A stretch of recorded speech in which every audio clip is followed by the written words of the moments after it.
Hello there everyone, welcome back to James Redmond TV. Now today is not an episode of the Redmond Roundup, it is a Liverpool versus Sheffield United preview, but yesterday I didn't have my cup of tea in yesterday's episode of Redmond Roundup. Now today I have got my cup of tea and make sure that you do the same, because even though it's a different show, same rules apply. So this is not only the preview, this is the lineup prediction, this is the score prediction, and for those who don't watch these videos and this is your first time coming here, I just want to warn you, if you do not know what is going to happen in the Liverpool versus Sheffield United game, then do not watch this video. Let me tell you why. This is not a prediction, it's a spoiler. There's a free one for you, I've warned you. Now, whether you decide to stay or not is completely and entirely up to you. But enough chat and shit, let's get into the video. So today, obviously, we've got a big game at the weekend, one that's a must win. I think we can all agree on that as Liverpool fans. And to be honest, obviously, I'm going to go into my thoughts more in depth in a bit, but I'm not as nervous as I thought I was going to be. And you're probably thinking, well, why would you be nervous, James? You're the fan of Liverpool Football Club and you're playing Sheffield United, who've been one of the worst teams in the league this season in the first 5 games. But that's the thing, it's 5 games. We know Sheffield United can, on their day, be a very good team and can cause teams problems.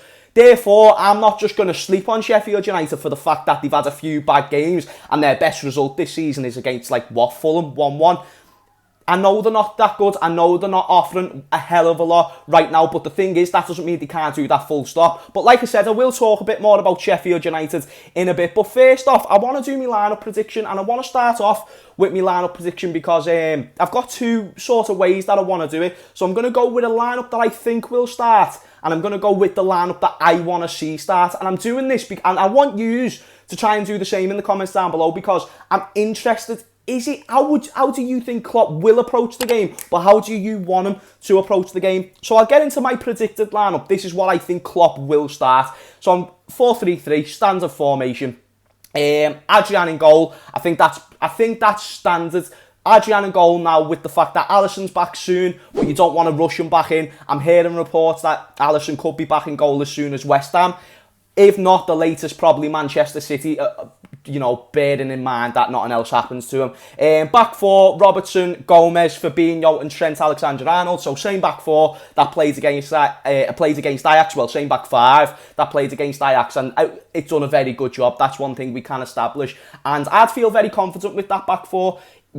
Purely based on the fact if you can stop a very dangerous Ajax team with a Quincy Promes and, multiple Tadic and stuff like that, multiple dangerous players, then surely, and touch wood, surely on paper that means it's easier to stop Sheffield United's attack. In the midfield, I think Klopp will go with Henderson in the 6, Gini Wijnaldum and Naby Keita just sitting in front of him. Purely based on the fact I am not sure what's going on with Thiago. I don't see Curtis Jones getting a look in this game either. Same goes with James Milner. I think they were simply used against Ajax for rotation, which was very smart by Jurgen Klopp, and I actually like the fact he done that. But as for Thiago, again, don't rush him in. We don't need to. And if there's a game where we can afford, or one more game where we can afford Thiago with no Thiago and no Alisson, we know Van Dijk's just gone anyway, so no Thiago and no Alisson, it can be this one. Surely, again, touch wood, I don't want to jinx anything in this video, but let me know what you think about that midfield. Would you be happy to see Naby Keita brought back into the team? And then the front 3, basic front 3, Mane, Firmino and Salah. Now, that's the team that I think will start. Now I'm going to go with the team that I want to see play. Now, the reason why I'm doing this is because I saw a very different style of play against Ajax. Let me know in the comments down below if you agree, but I saw just more counter-attacking football, and I know you can't really do that against Sheffield United, hence why I'm not really bringing it up much. But is it about time Liverpool go with approach a different style of play overall, not just in one game or just against Sheffield United? Obviously, you've got to approach every game differently, but you have that one set plan. Is that one set plan, which was just outscoring the opposition and a high line, is that now more counter-attacking? Is that now more possession based? Or let me know in the comments down below. This is what I want to know from all yous. Are we going to make the defence sit back more? Now, this is what I would go with. I'll change the formation from a 4-3-3 to a 4-2-3-1. That's what I'd go with. And the reason why is because you've got a lot more cover for that back 4, which we know at times can be very, very shaky. So I go with the same back five as what I predicted. So Adrian, Robbo, Gomez, Fabinho and Trent. Some people might want to bring in Matip and stuff, but listen, mate, he was injured for a couple of weeks, came back against Everton and was injured again. I'd rather just wait until he's 100% so we don't have to risk him being out again. And then for the 2-3-1, I go with the Henderson and Gini just in front of the back four. So you've got that back four, then you've got Henderson and Gini just sitting in front of them. Just above them, in front of them, you've got a left mid, a right mid and a cam. The old style formation. Let me know what you think of this in the comments down below. I'm going with Jota on left wing. I know, just bear with me. Right wing, Sadio Mane, and then Cam Bobby Firmino. And I think you know where I'm going with this. Up top, number 9, Mohamed Salah. I think that if I could choose, if I was the manager, if I'm playing FIFA career mode, that's what I'm... Nah, I'm only messing. Fuck FIFA. Genuinely though, mate, that's the team that I go with. I think it's strong. I want to see Jota get introduced into this team at some point. I don't know if it's just me, and please correct me if I'm wrong, but am I the only one who's seeing absolute class from Jota every time he comes on? And it might not be a world-class goal or assist, but you're just seeing something. You're seeing more than what Firmino's offering. Does that make sense? So I'm not even saying with the team that I want to see there, drop Firmino, but give Jota a chance, find a place for him. And if that means, say if you're going to go with the 4-3-3, then put Salah in the 9, Mane on the right and Jota on the left. Give Jota a chance in the starting 11, in my opinion. And also, I was very interested to see Origi not get included against Ajax. I was very interested to see Shaqiri before that not get included much in the squad. It was only Ajax the last half an hour that he got his chance.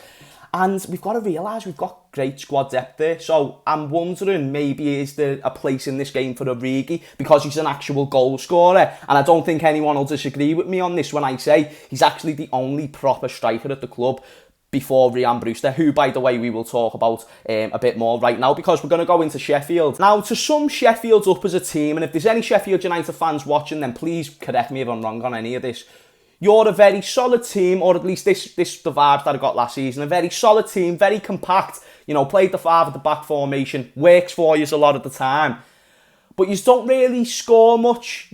Offensively, you aren't really quite there. And defensively is relatively the same. Now, you're not conceding 3 or 4 goals, but you are facing a Liverpool attack. That will cause Sheffield problems. And what's Sheffield's best result this season? A point against Fulham.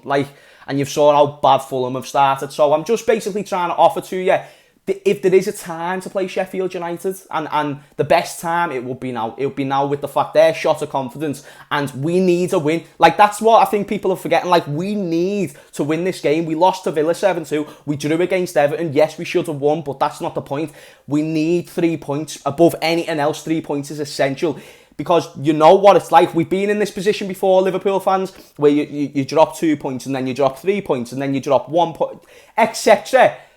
And then that league just starts slowly going away from you. And we do not want that happening again. Now, one of the more creative players for Sheffield United, in my opinion, in John Fleck, he's probably going to be missing this game. Therefore, better for Liverpool, because they're losing more of their offensive threats. But you talk about offensive threats, let's talk about someone who was literally in our training ground as soon as 3 weeks ago in Brewster. Reports strongly suggesting he's probably going to start this game. And I think, correct me if I'm wrong, but I think that's his first start for Sheffield United, if the case. And that's the book written, really, isn't it, boys and girls?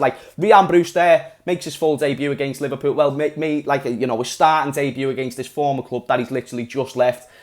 And he bags 2 or 3 goals. Bear in mind, we have got a buyback clause for Brewster, so who's to say he's not going to want to try and impress, so we can try and activate it in the near or the distant future.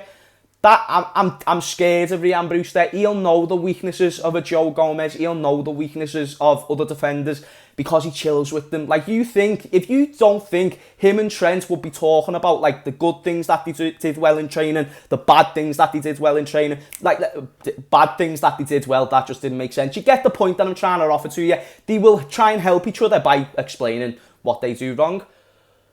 Rian can exploit that. Rian can 100% exploit that, especially, in my opinion, if he targets Joe Gomez. Now, it's just about, is he good enough to get past them and get a goal? I'm not sure, because Joe Gomez, when he's on form, can really be on form, and he really, really can dominate. And I thought he was a real presence against Ajax as well. But as for Liverpool, how do I think we will approach this game? I'm not 100% sure. It really is going to be interesting. I do feel like we're just going to keep possession of the ball. I feel like we're going to try and beat them down the middle. I feel like we're going to try and break them down. We're going to try and find Mane and Salah running in behind. I feel like that's the approach we're going to take. I don't see it being like a counter-attacking game like it was against Ajax, because like I said, Ajax are just more of a class team than Sheffield. They've got more class players on the offensive side of things and more skillful and trickier players, which caused our team problems. But now it's time for the score prediction, and before I say mine, because I don't want you to have any influence on my prediction, I want you to have your own prediction for your own reasons and put them in the comments down below now. As for me though, I am going to say a Liverpool 2-0 win. And I'm fairly confident on saying a Liverpool 2-0 win based on the fact that, like I said, Sheffield, can they score a goal? Absolutely. Will it probably be Brewster if it's anyone? Most likely. But the thing is though, if there's any better time to play Sheffield, and I said this at the start of the video, it's now. And I do feel like we have got a bit of momentum. We played sound football against Everton, pretty good football against Everton. We played sound against Ajax, with the fact that we made a couple of changes as well. With the fact that I think we're going to go full strength, I can see us winning this game. And like I said, I see us keeping possession. I see us breaking them down through the middle. I see Salah getting in behind and Mane getting in behind, and that being a problem for them. I really, really do. But, as always, Sheffield fans, Liverpool fans, neutral fans in general, let me know in the comments down below your score predictions, your thoughts and stuff like that. Now, tonight I will be doing another Redmond roundup. That will be Premier League predictions, so other games in the Premier League weekend. Obviously, Liverpool will get their own video because my fucking club, you know. But no, thank you so much for watching this video. It really does mean the world. Every ounce of support, as you do know, is much appreciated. And if you did enjoy this video and you didn't just think this Scouser chat shit and he's got an ugly fat head, then leave a like and subscribe, as it's very much appreciated. But no use. Tonight I'll probably upload the Redmond roundup at about 8 or 9 o'clock, so keep an eye out for that. And thank you very much for the support, and I'll see you all later. Ta-ra.